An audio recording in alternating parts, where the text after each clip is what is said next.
recently just got my blood work done. I did a full comprehensive panel just to kind of like check under the hood. It had been the first time since 2017 since I did my blood work, so I knew that it was kind of time. And a lot has changed for me since then, which is why I kind of wanted to do it. At the end of the day, though, I am not a doctor, so I can't technically interpret these labs. I can't write a requisition for labs, which is why I brought on a special guest today, Dr. Jessie Peirce, who is a doctor. So she's gonna be doing most of the talking today. And we're just really gonna dive through here, kind of line by line, and talk about all the different kind of tests that you can get done, what you should be doing, and just kind of give you some more insight and deep dive into the blood work. So Jessie, thank you for joining us. Do you want to just say a little bit about yourself right away, like Sure. what you do? Yeah, so I'm a naturopathic doctor here in Ottawa, Ontario, and I basically try to help people improve their health as optimally as they can. And part of being able to know how we're doing is to be able to run blood work as, you know, on a yearly or bi-yearly basis so that we can compare and get a good baseline. So Andrew ran a lot of blood work. How many vials did they take? A lot. But we ran tests specifically that a lot of family doctors won't run because they are a little expensive, but they do help give us really good values and figure out what's happening on a pathophysiological level. So it's really helpful. Awesome. So honestly, this is kind of under Jessie's pay grade. So Jessie's an absolute beast, and she's like dealing with like complex issues. Like she's taken a number of people who had type 2 diabetes and actually have them off insulin now, which is just unbelievable. And really the funny thing about Jessie and I is we actually manifested each other. So I went to go see a chat where Jessie was talking about mold and how it affects like the gut microbiome. And like leading up to the chat, she did like a talk in person, I was telling my girlfriend Victoria, I was like, oh, I really need to find a naturopath in Ottawa that I can like send my patients to and that I trust and that I know is gonna do a really good job. And Jessie actually told me after the fact that she had like been saying that she really needs to find a trainer. And so we pretty much just like absolutely manifested each other, and that just shows you that we're both kind of living in alignment. But anyways, to get right to it, so I just want to touch on one thing that Jessie said really quick, and it's kind of like, I have a number of clients who have gone and gotten blood work done from like their family doctor covered through OHIP, and they bring it back to me to look at, and there's really like no information on there. And I just want you to talk a little bit about like the difference between getting your blood work done through OHIP from a family doctor, and then like investing a little bit more and getting a whole comprehensive panel done like what I did, like what we can get from that. Yeah, so a couple things. Oftentimes people will get blood work, but they don't actually get a physical copy of their results, and they don't have somebody going through it with them and explaining to them what it means. So that's one thing, is being able to interpret the blood work and getting a very clear explanation of what it says and what it means is really helpful. Right. But what we're doing is sometimes when you go to see your family doctor and you get blood work, they'll do a CBC, which is your complete blood count. They're looking at white blood cells. They're looking to see if you have any deficiencies like iron. And they're doing the basics. But unfortunately in Ontario, we have to pay for vitamin D. Yeah. So they'll also tend to run cholesterol and maybe liver enzymes, but that's about it. They're not running more comprehensive tests. So what we did with Andrew was I really wanted to look at his blood glucose levels, and not just the HbA A1C and the fasting glucose, but we ran fasting insulin to see, like, are your insulin levels sky high? One of the things we know with weight gain and insulin resistance, and also dementia as we age, is that insulin and fasting insulin tends to be high in patients with chronic disease and borderline type 2 diabetes. Yeah. So getting more comprehensive tests is super, super helpful. It's interesting, like I just had like a kind of like golden light moment while you were just saying that. Like, one, vitamin D is involved in every single chemical reaction in the body, and if you just do your blood work through OHIP, you have to pay out of pocket for that, which is crazy. And number two, a lot, like and you can correct me if I'm wrong on this, but from a lot of my like kind of research, a lot of these numbers, even if they're higher, they don't matter as much. Like there's a big difference between having high cholesterol and high insulin and having high cholesterol and healthy insulin. Exactly. So like if someone is metabolically healthy and they're very insulin sensitive, having a little bit of higher cholesterol isn't really a problem versus if that's high. So it's crazy that like you can go get your blood work done through OHIP and you get it back and it's like, oh, your cholesterol's high, but they don't know like that maybe their insulin is super low. Exactly. So, and also with cholesterol, we can do even more in-depth testing to see what are the lipid particles in that high cholesterol. Are they good particles? Are they healthy particles? Are they less healthy, like the ApoA, which is good? So we can do a bigger breakdown. So I love being able to dive into, like, you know, if your cholesterol was high on the high range, which it isn't, but if it was, the automatic thing is go on a statin, right? Which messes up everything else. It can cause a lot of other I think they're the issues. #1 prescribed drug, right? For sure. But we don't have a breakdown of you know, why your cholesterol is high and is your vitamin D low? Could that be impacting your cholesterol? The other thing about, I mean, we'll get into all this, but so we're going to get into it right now. We're going to go line by line and we're just going to kind of go right through this whole test and break down each test, everything that we did, why it's important, and what like normal ranges are. So Jesse's going to do most of the talking because she's the expert, but so let's start right away with glucose serum fasting. Yeah, so glucose serum fasting was 4.2, which is absolutely amazing. So we really want to be in that 4 range when you're waking up in the morning. So Andrew had fasted for 12 hours, so we want to see that his serum fasting levels are nice and low. And a lot of people will wake up and their serum fasting levels are a bit higher, and that can indicate dysregulated blood sugar, higher blood sugar during the night, which we really don't want. Yeah, cool. So the interesting thing about that too is I actually have results from 2017 when I was on a ketogenic diet, so barely eating any carbs. And it's not that different, but back then my glucose serum fasting was 4.6. Now it's 4.2, and now I'm eating like 400 grams of carbs a day, which is kind of interesting. Yeah. But let's go, so creatinine. Well, actually, I want to skip forward a couple pages to talk a little bit more about his blood sugar. So hemoglobin A1C was a 5.3. So in a diabetic, or it's usually a pre-diabetic is 6.0 to 6.4.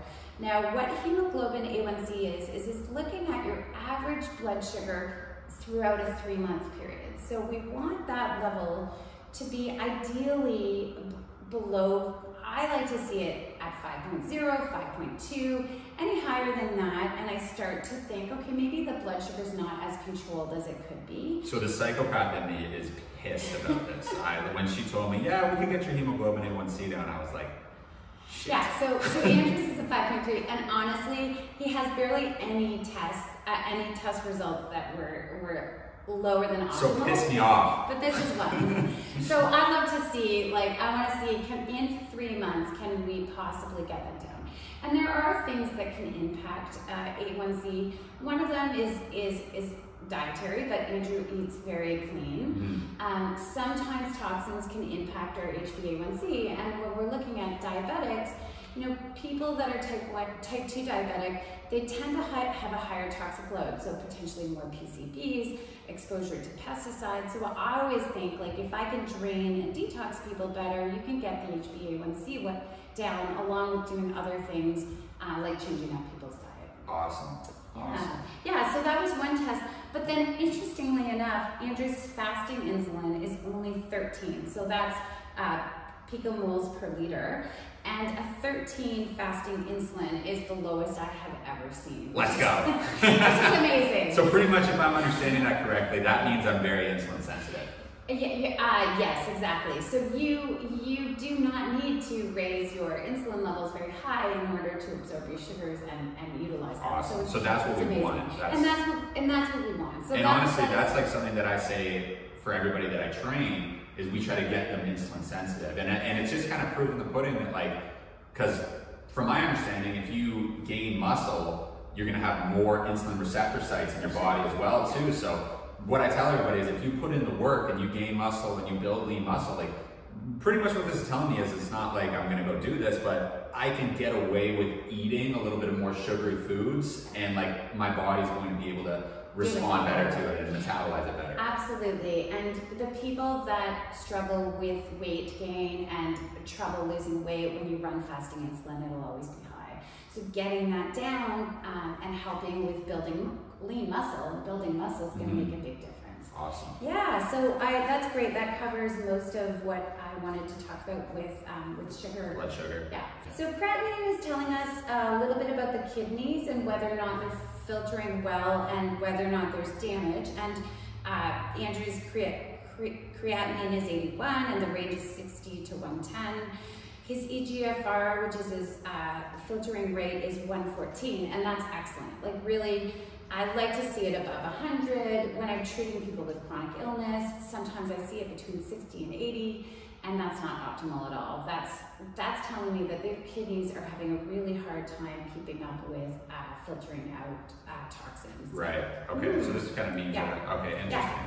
Yeah, and then the other values like magnesium, protein, albumin, we like to see that those are balanced chemistry. So if you're having you know, an electrolyte imbalance, or there's some major issues with your blood chemistry, then those will be off, and they're all in the normal range. Awesome. Sick. Yeah. Bilirubin total and direct, that gives us an idea of liver function. So I'm always trying to make sure that those are in the normal range. They're excellent for Andrew, no issues with his liver whatsoever. Which is good, because a lot of people have like underperforming livers, right? Because the liver's like it's a filter pretty much, right? For sure, exactly. So that's one little indication of liver. The other thing I tend to see high with a lot of meat eaters, but also people who are just super acidic and unhealthy and inflamed, is urate. And so what I love about this is your urate is 235. So I eat a lot. Yeah, the range is 220 to 512. Oh, nice. So even though you eat a lot of meat, your urine and your blood pH is in the normal range. You're probably quite alkaline. Awesome. So urate tends to accumulate in an acidic environment, and then you can get that uric crystal formation. And so obviously your body's actually filtering out urate quite well. Awesome. That's great to hear.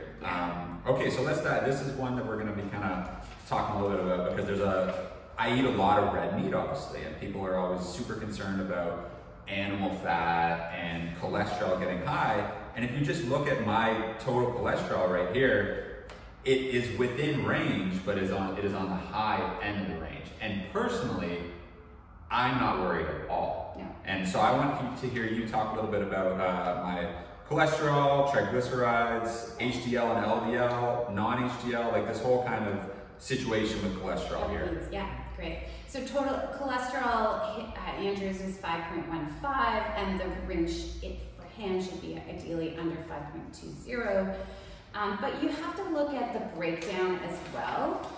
So his triglycerides were 0.56, which is extremely low.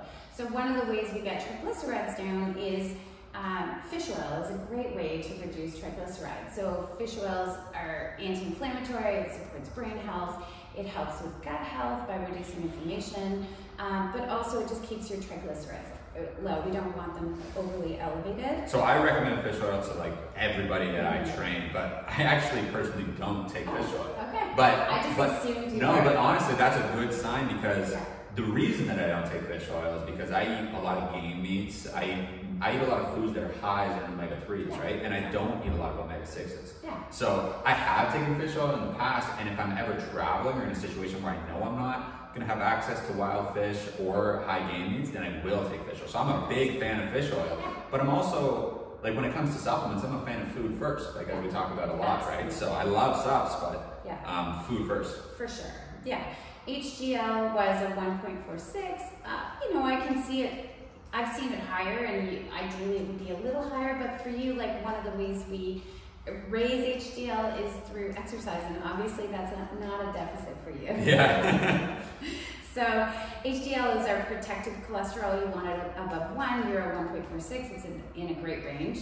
And then your LDL cholesterol calculation is 3.45. So LDL is typically the bad cholesterol that we don't want in our body, and for you it's in that normal range. Nice. But considering your triglycerides are low, you're really not at risk at this point for any cardiovascular issues. And coming back to kind of like the insulin conversation that we just had, a lot of these are within range, but on the higher end of the range. Yeah. Which to me, I'm not concerned about because my blood sugar markers are so low, and we're going to talk about it in a second, but my inflammation is so low too. Exactly. So that's the thing. The total cholesterol to HDL ratio is great. It's excellent, and you also have a very low high sensitive CRP, which is 0.5.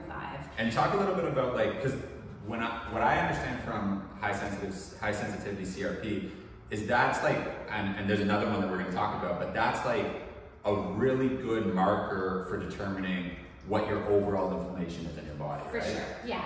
So generally we associate, and a lot of doctors associate CRP with cardiovascular inflammation. So if your CRP is higher, you probably have more damage to the vessels, and you'll end up having what actually ends up happening is there's damage to the vessel, and then the cholesterol kind of goes in and tries to repair things, but then you get a little bit of a plaque formation that forms with the damage to the vessels. So keeping your high sensitivity CRP down is really helpful. Now, one of the things to know is I see a lot of patients with high HS-CRP. It's really elevated, but oftentimes infections can trigger the CRP to elevate, and doctors don't always know that. So I'm always looking for, okay, does somebody have a high CRP and how do we get it down? Yeah. We want to get inflammation down, but we have to also address the underlying inflammation that's being established because of the infection. Right. So 0.5 is pretty good. It's great. Excellent. Cool. Yeah. And the other marker for inflammation is ESR. So erythrocyte sedimentary rate, that's on probably a later page. Yours was a 2. So I like to run that in conjunction with CRP to see overall inflammation. And yours was a 2, it's excellent. Yeah, and that was when I had heard of high sensitivity CRP before, but you actually taught me about ESR. I had never heard about that before, so that's super interesting. B12, that's looks high, right? Yeah, your B12 is high. I mean, obviously it's going to be a little bit elevated. You eat a lot of meat. I don't worry about B12 being elevated because the body clears out what it doesn't need. So it's not a fat-soluble vitamin, it's a water-soluble vitamin, so your body will clear out what it doesn't need. Okay, and speaking of clearing out what it doesn't need, this was the one big red flag on, well, not like a red flag, but I'm not too worried about it. My ferritin. So can you talk a little bit about ferritin, because that's stored iron, right? Exactly. So ferritin is basically this iron storage that your body has sort of stored away for when the levels get low, so that it can then convert that ferritin to help make hemoglobin. So each red blood cells has 4 heme molecules, and those molecules carry oxygen where you need it in the body. And we want our ferritin in a normal range. Like, I like to see it between 60 and 250 generally. And mine was 700. Yes. So they're like a lot of women tend to be low in ferritin. And that's low energy. Yeah, and low energy we tend to bleed more, so you get your menstrual cycle. Yeah. We know that infections can also use up some of the ferritin. So for you, your body has this iron storage kind of like hiccup where it's just not clearing out the stored iron. And one of the things we know about ferritin is in high levels, it can create a lot of inflammation. So ideally, even though your levels are quite high, we do want to clear that out. Yeah, and I mean, we've already started doing that by phlebotomy. So phlebotomy is the practice of donating blood, and that's actually, to my knowledge, one of the only ways to get the ferritin down. And this is how much of a psycho I am. I got my blood work results back on Wednesday, and on Thursday I did my first round of blood donating because I just wanted to get that number down. Exactly. But again, like, this is something that maybe we would be more concerned about if my inflammation markers were high. Yeah. But if they're not, it's almost just kind of weird. Like, I'm not going to worry about it. I'm just going to donate blood every 6 weeks or something, and then check them again. Exactly. And some people have hemochromatosis, which is a form of a genetic SNP where they just don't clear out they just don't clear out ferritin. And I have been able to get ferritin down through a few supplements, turmeric and a few other things. I started taking that too. Yeah. The easiest way is just with the phlebotomy, and I mean, I feel like somebody is really lucky to get this. And it's a great thing to do because you're helping other people in crisis. Absolutely, absolutely. Okay, so let's go. These next, we're gonna get to thyroid in a second, but there's sodium, potassium, alkaline, phosphate, and ALT. Yeah, so sodium, potassium, they're making sure that that's balanced. So if somebody has a major health crisis, let's say you get a flu and you're like super dehydrated, they'll run sodium, potassium to make sure they're balanced. If somebody is in DKA from type 1 diabetes, those will be out of the normal range because the whole blood sugar chemistry is off. So those are in the normal range. Alkaline phosphatase and ALT, those are liver enzymes. So our liver is basically, there's 300 enzymatic reactions, probably even more, maybe 600 enzymatic reactions happening all at once. So our body's digesting, it's detoxing, there's all these things happening with our liver. And I really personally think that the liver is compromised in 90% of the population. I agree. So I have young kids, like 12, 13, being diagnosed with gallstones and fatty liver disease. And that is really unfortunate. That really has to do with It's not supposed to happen. No, the standard American diet combined with toxins, combined with potentially mold exposure. So what I like to do is just check the liver enzymes to see if they're elevated. If they are elevated, that means the liver's fairly stressed and we want to do something about it.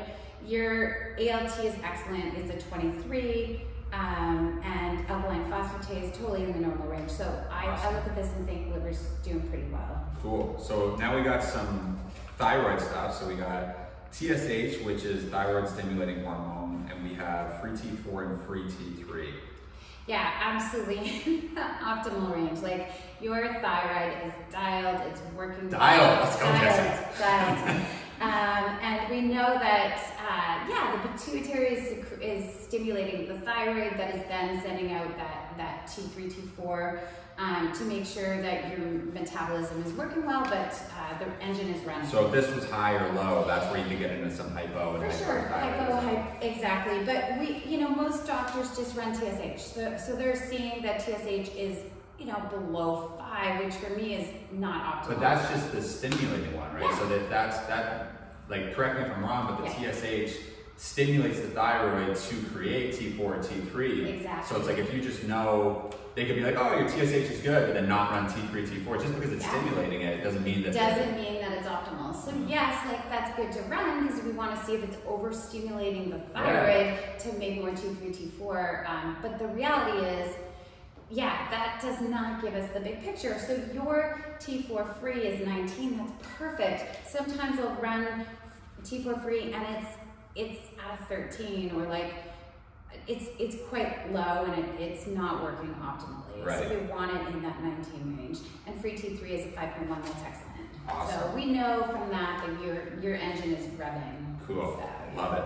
Okay, so we already talked a little bit about hemoglobin A1C, we talked about insulin, but here's some, this stuff was stuff that obviously I'm interested in because you get like, everybody today, it's like testosterone, like all your hormones, they want to know what it is. And there's multiple different ways of testing testosterone, right? Like we just did this from blood labs, but there's some other ways as well that may be a little bit more accurate for sure, and taking testosterone at different times of the day. Whereas this one was just fasted right away when I wake up in the morning. So what we have here is we have cortisol fasting, so this is when I woke up, and 381, like I like that. That's like right in a good range because you don't want it to be flatlined when you wake up. Absolutely not. Because that's going to be low energy, but you also don't want it to be crazy high, right? Exactly. So 381 and the range is 130 to 540. So I'm really happy with that. DHEA sulphate. So that one is within range. I would like that to be a little bit higher, just me personally.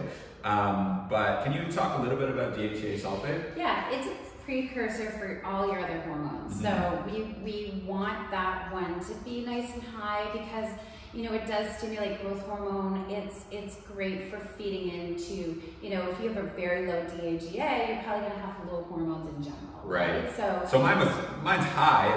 It's at the high range, but if we can get that over 10, I'm happy with that. Yeah, for sure. So now this is where I'm super interested in, because I created a video a little bit ago talking about how I was low carb for a while. And I thought that was the right way to eat. I thought I was doing all the great things. And then I was watching some videos of guys who were like carnivore or keto, and their sex hormone binding globulin was like the same levels of a female, which is not supposed to happen to a male, right? Yeah. And so when we go low carbs for a while, our sex hormone binding globulin can increase really high. And what that happens is, so you have total testosterone and you have free testosterone. And total testosterone is like everything that we produce, whereas free testosterone is what's actually usable.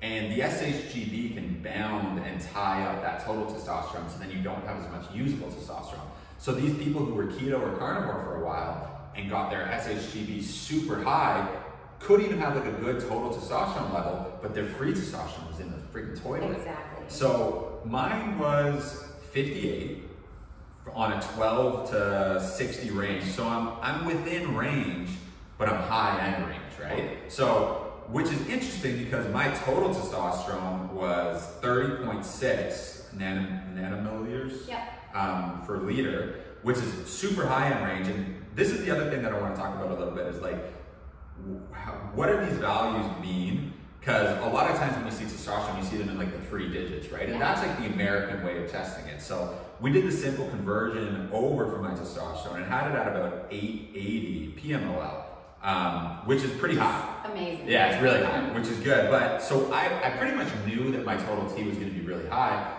But what I was worried about was my free T. But my free T is very high as well. It's at 491, but that's with my sex hormone binding globulin at 58. Exactly. And ideally, I want to get that down to like the 30s. Yeah. Like, because that's one thing. That'll drive up free T. Yeah, exactly. So I can get my free testosterone even higher. But another interesting thing is that with sex hormone binding globulin, one really easy way to tell if someone's doing TRT and on like a steroid cycle is if that's in like single digits or like low teens. Yeah, so that's like pretty much a telltale sign that they're on cycle. So I'm definitely not. No, definitely not. So that's testosterone, and like obviously like, I don't know if like some people say like free testosterone matters and your total testosterone doesn't mean anything, but I don't know if I agree with that. They both matter. You want to have them high. I don't really know if it's better to have low total testosterone and higher free T, or it's better to have like a high T and a lower free T, because then you could like have more leeway to use for usable. Yeah, exactly. All we know is like men in general do not have optimal testosterone levels. So I was telling people, it's like, this should be normal. This should be normal. But this comes back and someone might be like, you have very high testosterone. But this should be what a normal man's labs are. For sure. You know Exactly. What I mean? Yeah, and so we're looking at a few things like xenoestrogens in plastics and pesticides and chemicals are all impacting testosterone, and also obesity. Like the reality is, if we are overweight, our fat is going to store estrogen, and that's going to drive up estrogen in men. It's going to cause gynecomastia and enlarged breast matter, and it's going to drive down the testosterone. So there's lots of, like, this is such a great baseline to get for a lot of people. For sure. Because you'll always see it up as you lean out and you work on Absolutely. your health. Absolutely. So that's awesome. We have just one more on there. There's estradiol and prolactin. Those are estrogen markers, right? So if that prolactin was high, it would mean I'm getting ready to lactate. But weirdly enough, we do see high prolactin in men, and again, it's that whole mechanism I just talked about. Like I'm joking, but it's funny, but it's not funny. It's not funny, no. But those were good. So my estrogen levels are good. Everything's in good ratio. Yeah. We're gonna retest in 12 weeks. We're gonna try to get that free T up even higher. Okay, so moving on, let's talk a little bit about right here, because this is something that you taught me about. This is why I'm so grateful for someone like you, is because I see most of this stuff on this and I'm like, well, I don't know what that is, but it looks like it's in range, so I'm probably good. Yeah. You know what I mean? But so let's talk about copper plasma, absorbic acid, and zinc plasma. Yeah, so we ran copper and zinc because we wanted to know, a lot of people tend to be high copper, low zinc, and that can create a lot of inflammation and neuroinflammation, especially for kids. So with kids with pediatric neuropsychiatric issues, they tend to have a cryptopyluria and a copper zinc issue. And so I like to run these because we want to see that that copper is lower than the zinc. And when the copper is higher than the zinc, then it's producing inflammation and can create a lot of anger issues in kids. So anyone with ADHD that has anger tendencies, I like to run this to see if they're out of balance. And so yours is great. Your copper's lower than your zinc. And ascorbic acid looks like it's right over there. Yeah, and ascorbic acid is just seeing, like, you know, that's basically looking at vitamin C. Okay. And then the next test, so these are looking a little bit about mineral status. And then the vitamin D was excellent. Yeah, so my vitamin D is 176, and I don't take vitamin D. No. So that's just like me getting out in the sun, which we were just talking about before camera. Yeah. I had my blood work done in 2017, and my vitamin D was 283, which is toxic. Yeah. But I don't think there's anything wrong with having toxic vitamin D. It's just like, don't take it. Yeah, it can have symptoms. Like, it can create anxiety in some. But I was taking 2 bolus doses a week of 50,000 IU. So I was taking 100,000 IU of vitamin D a week, which is a lot. And what's really interesting is I got my blood levels super high. But we were just talking about is like getting your blood levels in vitamin D high. It's not the same as being out in the sun and getting that pathway. Like it's different, right? So the interesting part is, and my testosterone and everything was better this time around with the blood work with my vitamin D lower. So all of my labs are better. I'm in better shape and everything. So it's like, did I have excess vitamin D? Was supplement, like, I'm not saying that supplementing with vitamin D is bad, but I am saying that getting in the sun is better. Yeah, and I just ran vitamin D, and full disclosure, like Andrew's is 176 and mine is 76. So obviously I'm spending too much time with patients and not enough time outside. And what's great about this gym at Andrew's place is that he's got a double door garage, and the sun's always shining in while we're working out. Yeah, and Jessie comes in at 6 a.m. so she gets that morning sun in the eyeballs. Get that morning sun in the eyeballs. No sunglasses. No, and it's incredible because this is what I want to talk about with circadian rhythms is, like, it is so important to get that first, like, the 10 minutes of the first sunlight and then the 10 minutes of the sun sinking. Yes. It really, you get this UVA and UVB light, and that's just resetting your circadian rhythm. And if you're doing those two things along with blocking out blue light after dark, then you're really going to be able to sleep better, get deeper sleep, reduce your inflammation overall, and it's huge. Which is so like vitamin D and sleep go, well, sun exposure and sleep go hand in hand, and sleep is the best performance enhancing drug. So if you get more sleep, if you get better sleep, everything in your life is going to improve. And also, the way I was taught about vitamin D is that it works in the body a little bit more like a hormone than it does like a vitamin, right? Like it's involved in every single chemical reaction in the receptor sites on every cell. So this is one that OHIP doesn't give you, like, which is crazy. It's crazy. Honestly, if people check their vitamin D levels, like, you're way less at risk for type 1, type 2 diabetes, all autoimmune conditions. And people just need to get outside more. Like, that's the bottom line, is that take-home message: if you get outside and spend time outside and you don't slather yourself up in tons and tons of sunscreen. I mean, sunscreen in moderation between the hours of 11 and 3. Especially if it's a mineral one. Exactly. No chemicals. Definitely makes sense if you're spending the whole time outside. And I think the thing with sunscreen is it's like,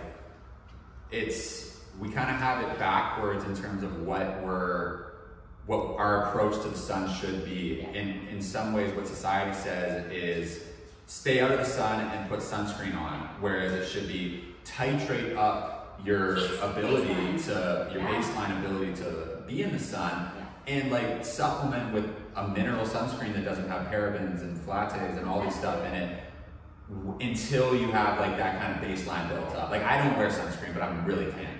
If I was going outside at the beginning of the summer, I would use the zinc oxide, but I would try to go like at least 10 minutes no sunscreen. Do you know what I mean? So let's move on here, just because this is interesting too. I want you to talk a little bit, because my ferritin was super high, but my hemoglobin, hematocrit, RBC, all this stuff was within range. Exactly. So the baseline blood work that I like to run with people is that CBC and differential. Partly because I work with a lot of people with chronic infection, chronic illness, and all of these numbers are always off. With you, Andrew, those are all in the normal range. So hemoglobin's at 146, We can see that your red blood cells, the count is in the normal range. The volume is completely normal, so the size of the red blood cells. Sometimes if you're iron deficient, which obviously you're not, those cells will have a lower volume. And they, so. All right, and I'm looking at this back page. I have no idea what any of these are except for ESR. Yeah. So these are all just looking at your white blood cells and the differential. So it's looking at like, are the white blood cells in the normal range? Are they cleaning up messes and like pathogens that you're exposed to? So you always have white blood cells that are circulating through your bloodstream.